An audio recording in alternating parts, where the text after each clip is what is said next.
മസ്അല പോലെ കായിദ പോലെ. കായിദ എന്ന് പറഞ്ഞാൽ നിയമം എന്നാണ്. ഒരു കായിദക്ക് കീഴിൽ ഒരുപാട് മസ്അലകൾ വരും. അതായത് ഇപ്പോൾ കായിദകൾ ഖുർആന്റെയും ഹദീസിന്റെയും അടിസ്ഥാനത്തിൽ ഉരുത്തിരിഞ്ഞ് പണ്ഡിതന്മാർ ഉണ്ടാക്കുന്നതാണ് കായിദകൾ.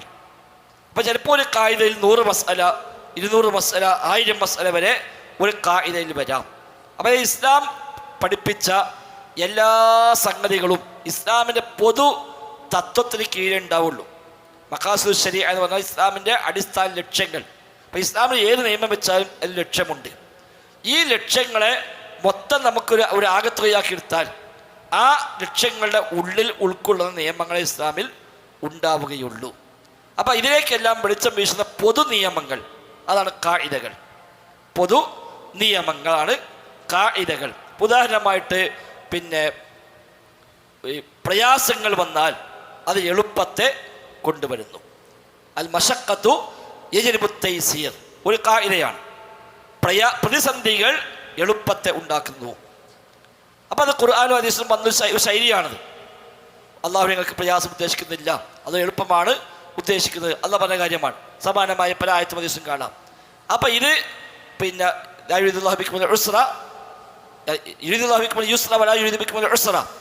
നിങ്ങൾക്ക് പ്രയാസം ഉദ്ദേശിക്കുന്നില്ല, എളുപ്പമാണ് ഉദ്ദേശിക്കുന്നത്.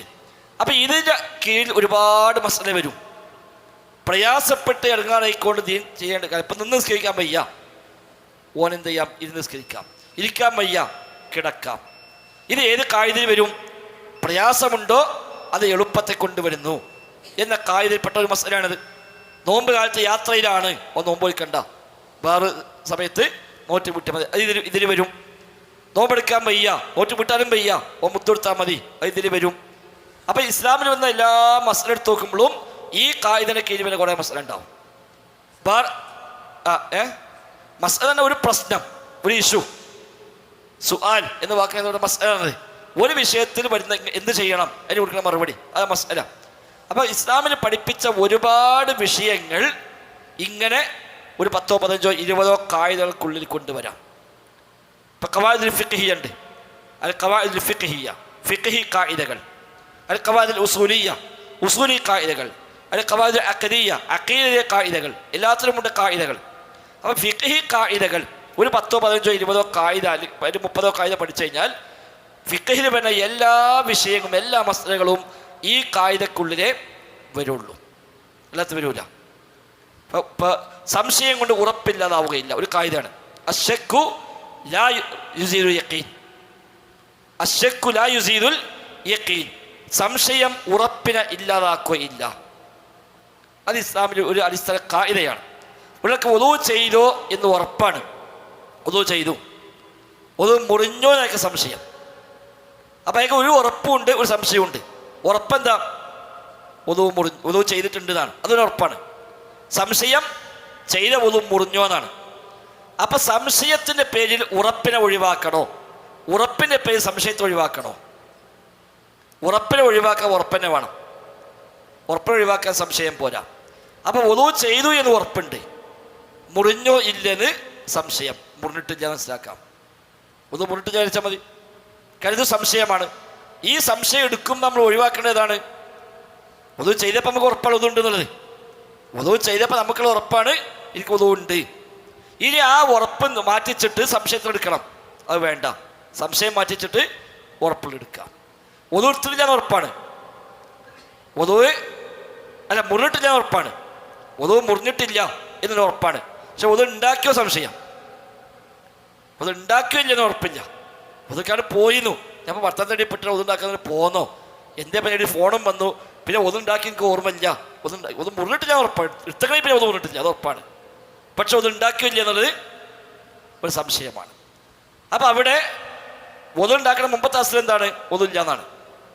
ഒതുണ്ടാക്കണ മുമ്പത്തോനുള്ളത് ഒതുമില്ല, അത് ഓന് ഉറപ്പാണ് ആദ്യം. ഇനി സംശയം എന്താ? അവിടെ എടുത്തോ ഇല്ലേ? അപ്പം ഈ സംശയത്തെ പേര് മറ്റേ ഉറപ്പ് ഒഴിവാക്കാൻ പറ്റുമോ? ഇല്ല. അപ്പോൾ ഒത് എടുത്തില്ല കണക്കാക്കിയിട്ട് രണ്ടാമത് പറ്റും ഒതുണ്ടാക്കണം. ഇങ്ങനെ ഒരുപാട് വിഷയത്തിലേക്ക് വെളിച്ചം വീശുന്ന ഒരു കായികയാണ് അത്. ഇങ്ങനെ ഒരു 10, 25, 30 കായികകൾ ഫിഖ്ഹിലുണ്ട്. ഈ കായികകൾ പഠിച്ചു കഴിഞ്ഞാൽ ഇസ്ലാമിലെ എല്ലാ മസലയും ഈ കായികയിൽ എവിടെയെങ്കിലും ഒന്ന് വരും, അതിനുള്ളിൽ കൊണ്ടുവരാൻ പറ്റും. അതാണ് ഇസ്ലാമിൻ്റെ മുഴുവത്ത്. കോടാനുകൂടി മസല വന്നാലും ഈ കായികകൾക്കുള്ളിലേക്ക് അത് കൊണ്ടുവരാൻ പറ്റും. അതേപോലെ ഉസൂൽ ഫിഖിൽ കുറേ കായികകൾ ഉണ്ടാവും, അഖീദയിൽ കുറേ കായികകൾ ഉണ്ടാവും. ആ കായികകൾക്കുള്ളിലെ ഇസ്ലാമിൽ വന്ന എല്ലാം ഉണ്ടാവുള്ളൂ. അതിനപ്പുറത്തുള്ള മസല ഖുർആനിലും ഹദീസിലും ഉണ്ടാവില്ല. ഖുർആൻ അഖീദയെ പറ്റി പറഞ്ഞ വിഷയം, ഹദീസ് അഖീദയെ പറ്റി പറഞ്ഞ വിഷയം, ഈ അടിസ്ഥാന തത്വങ്ങൾക്ക് വിരുദ്ധമായ ഒന്ന് ആയത്തോ ഹദീസിലും ഉണ്ടാവില്ല. ഈ അടിസ്ഥാനങ്ങൾ പഠിച്ചു കഴിഞ്ഞാൽ മറ്റതൊക്കെ ക്ലിയർ ആകും. അതിനാണ് ഖവാഇദ് എന്ന് പറയാം, കായിദകൾ. അപ്പോൾ ഖവായിദ് ഫിഖ്ഹിയുണ്ട്, ഖവായിദ് ഉസൂലിയുണ്ട്, ഖവായിദ് അഖദിയുണ്ട്. ഇങ്ങനെ ഓരോ രംഗത്തുമുള്ള കായിദകൾ പ്രത്യേകമുണ്ട്. ആദ്യകാല പണ്ഡിതന്മാരൊക്കെ ഓരോ കിതാബിൻ്റെ ഇടയിൽ തന്നെ കായിദകൾ പറഞ്ഞ പോലാണ്. കായിദ പ്രത്യേക കിതാബ് എന്ന ശൈലി ആദ്യകാലത്ത് ഉണ്ടായിരുന്നില്ല. ഓരോ കിതാബുകൾക്കിടയിൽ തന്നെ മസല പറയുമ്പോൾ അവിടെ കായിദ കൂടി പറഞ്ഞു പോയിട്ടുണ്ടാവും. പിന്നീടാണ് ഈ കായിദകളെ മാത്രം എടുത്തുകൊണ്ട് കിതാബ് എന്ന ശൈലികൾ വന്നത്. ഇന്ന് ആ രംഗത്ത് ധാരാളം ഗ്രന്ഥങ്ങളുണ്ട്. ഇപ്പോൾ ഖവായിദു ഫഹ്മി സുന്ന മറ്റൊരു ഭാഗമാണ്. ഹദീസ് മനസ്സിലാക്കാനുള്ള കായിദകൾ. ഒരു ഹദീസ് എങ്ങനെ മനസ്സിലാക്കണം, അതിന് കായിദ ഉണ്ട്. ഒരു ഹദീസ് വായിച്ചു, അർത്ഥം വായിച്ചു, വേറെ തീരുമാനത്ത് പോകുക അല്ല. ഒരു ഹദീസ് മനസ്സിലാക്കുന്നതിനടുത്ത് കുറേ നിയമങ്ങളുണ്ട്. ആ നിയമങ്ങൾ പാലിച്ചുകൊണ്ട് ഒരു ഹദീസിനെ മനസ്സിലാക്കാവൂ. അപ്പോഴാണ് ഹദീസ് വ്യാഖ്യാന ഗ്രന്ഥങ്ങളിലേക്ക് പോകേണ്ടി വരിക. ഈ ഹദീസിനെ മുൻഗാമികളൊക്കെ എങ്ങനെ വ്യാഖ്യാനിച്ചു, അതെന്താ നോക്കേണ്ടിരുന്നത്? നമ്മൾ പക്ഷെ ബാഹ്യമായി കാണുന്ന അർത്ഥമാകണമെന്നില്ല. ഇപ്പം ഈ ഇന്ന് വന്നൊരു പ്രയോഗം നോക്കിങ്ങൾ, മസ്വാനി ത്വരീഖി മക്ക, മസ്വാനി ത്വരീഖി മക്ക. ഇതിപ്പോൾ പരിഭാഷപ്പെടുത്തി എന്തുണ്ടാവുക? മക്കയിലെ റോട്ടിലെ ജലസ്രോതസ്സുകൾ പോലെ. ഇതിന് ഈ പരിഭാഷ മാത്രം വായിച്ചു പോകുമ്പോൾ ആദ്യം മനസ്സിൽ എന്താ വരിക? മക്കത്തുള്ള ഏതോ വലിയൊരു ഇതാണെന്നല്ലേ. പക്ഷേ എഴുതിയ മക്കാരനല്ലാതും ഇറാഖിനാണെന്നും ഇറാഖിന് എഴുതിയാണെന്നും അവിടുത്തെ ത്വരീഖ് മക്ക എന്ന് പറയുമ്പോൾ അവിടുത്തെ റോഡാണെന്നുള്ളതും എവിടുന്ന മനസ്സിലാകുക? ശിഷ്യന്മാരോ അല്ലാത്തവരോ വ്യാഖ്യാനക്കളോ പറയുമ്പോഴാണ് അതിങ്ങനെയാണ് എന്ന് കിട്ടുക. അല്ലെങ്കിൽ ആ പദത്തിൽ പോയി ചാടിപ്പോവും. അപ്പം അങ്ങനെ ഏത് പദപ്രയോഗത്തിലും ഉണ്ടാകുമ്പോൾ അതിന് ഒരുപാട് വഴികൾ. അതുകൊണ്ട് ഹദീസ് എങ്ങനെ ഗ്രഹിക്കണം? ഖവാഇദ് ഫി ഫഹ്മി സുന്ന, ധാരാളം ഗ്രന്ഥങ്ങൾ ഇന്ന രംഗത്തുണ്ട്. ഹദീസ് മനസ്സിലാക്കാനുള്ള കായിദകൾ. ഈ കായിദ പരിഗണിക്കാതെ പോകുമ്പോഴാണ് ഹദീസ് നിഷേധം വരിക. ഇതൊന്നും അറിയില്ല, പഠിച്ചിട്ട് ചെന്നിട്ട് ഒരു ഹദീസ് കഴിയുക, ആ ഹദീസ് ശരിയാവില്ല, അതെങ്ങനെ ഇപ്പം ഉണ്ടാവുമോ? ഒഴിവാക്കി. അങ്ങനെ ഇസ്ലാമിൽ ഉണ്ടാവും എനിക്ക് തോന്നുന്നില്ല എന്ന് എനിക്ക് തോന്നിയാൽ ഇപ്പം എന്താ കാട്ടുക? ഇപ്പം നിവൃത്തില്ലല്ലോ. നേരെ മറിച്ച് ഈ കായിദകൾ പഠിച്ച ഒരാളൊരിക്കലും ഇവിടെ ഹദീസ് ഖുർആൻ എതിരാണെന്നോ ഹദീസ് ബുദ്ധിക്കെതിരാണെന്നോ പറയില്ല. അത് പഠിക്കാത്തത് കൊണ്ടാണ് അത് പറഞ്ഞത്. ഇപ്പം ഫിഖ്ഹിൻ്റെ കായിദകൾ, ഉസൂലിൻ്റെ കായിദകൾ, അഖീദയുടെ കായിദ, ഇതൊക്കെ കായിദകൾ പഠിക്കുക എന്നുള്ളത് പ്രധാനമാണ്. അത് പഠിച്ച ഒരാളെ സംബന്ധിച്ച് ഇസ്ലാമിൻ്റെ ഇസ്സത്ത് ബോധ്യപ്പെടും, ഇസ്ലാമിൻ്റെ ദൈവീകത ബോധ്യപ്പെടും. ഒരിക്കലും അവനാൻ്റെ കേവലമായ ബുദ്ധിയെയോ മറ്റു ന്യായങ്ങളെയോ വെച്ചുകൊണ്ട് അല്ലാഹു റസൂലും എന്ന സംഗതിയെ തള്ളാനോ പരിഹസിക്കാനോ ഒരിക്കലും പോവുകയില്ല. അതാണ് കായിദയും മസ്ലയും തമ്മിലുള്ള വ്യത്യാസങ്ങൾ. പിന്നെ മറ്റൊന്ന് ലവാബിത്ത്. കായിദയും ലോബിത്തും ഒന്നാണോ രണ്ടാണോ, അതിൽ വ്യത്യസ്ത നിലപാടുകളുണ്ട്. ചിലർ കായിദയ്ക്ക് തന്നെ ലോബിത്ത് ഇട്ടിട്ടുണ്ട്, ചിലർ കായിദയെ വേറെയും ലോബിത്ത് വേറെയുമായിട്ട് എണ്ണിയവരും ഉണ്ട്. പക്ഷേ നമുക്ക് സൗകര്യം പോലെ ഇടയ്ക്കിതിലേക്ക് കായിദകൾ വരുമ്പോൾ നമുക്ക് പറയാം ഇതൊരു കായിദയാണ് എന്ന് പറയാം. അപ്പം അസ്ൽ ത്വഹാറത്താണ് അത് കായിദ. ഇപ്പോൾ അൽമാ തൊഹൂർ പറഞ്ഞല്ലോ, വെള്ളമൊക്കെ എന്താണ്? തുഹൂർ, അത് അസ്ലാണ്. ഒരു വെള്ളം കിട്ടി, തുഹൂറാണ് തെളിവാണോ? വേണ്ട.